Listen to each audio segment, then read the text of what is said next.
Katze. Typ der Geschichte: freie Arbeit, One-Shot. Autor: Strawberry. Ich sah mich um.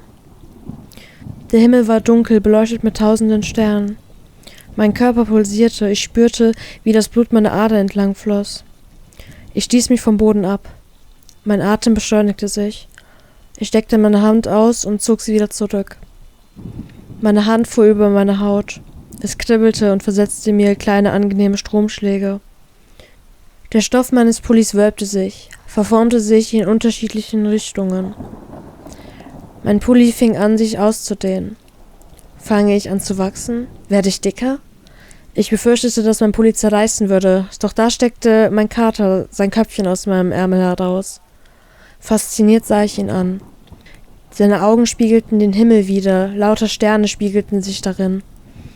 Mein Kater lächelte. Tatsächlich, er lächelte mich an. Ich lächelte zurück und spürte meine Muskeln, die sich bei meinem Lächeln anspannten.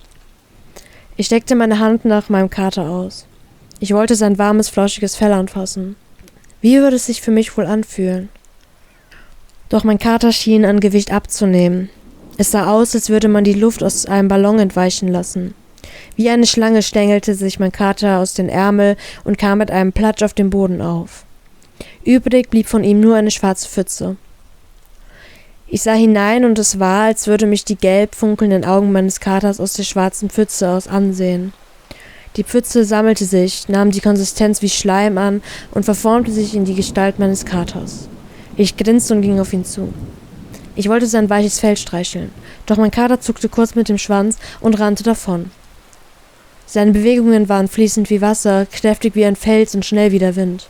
Mit jedem Meter Boden, den mein Kater mit seinen Pfoten berührte, schien sich die Umgebung zu verändern. Als würde er mit jedem Schritt einen Teil einer versteckten Dimension freigeben, die für mich als Mensch nicht erkennbar war. Ich rannte ihm hinterher.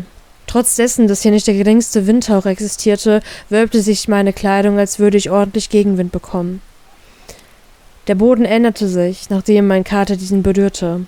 Ich lief auf einem steinigen Weg, obwohl zuvor noch so etwas wie Erde dort lag. Es ist, als würde ein Tropfen Wasser von einem Pinsel abperlen und auf Farbe landen, die sofort verschwamm und etwas Neues freigab. Sei es eine weiße Fläche oder ein neues Gemisch an Farben, die sich miteinander vereinten. So wurde aus der scheinbar kahlen Insel ein buntes Treiben.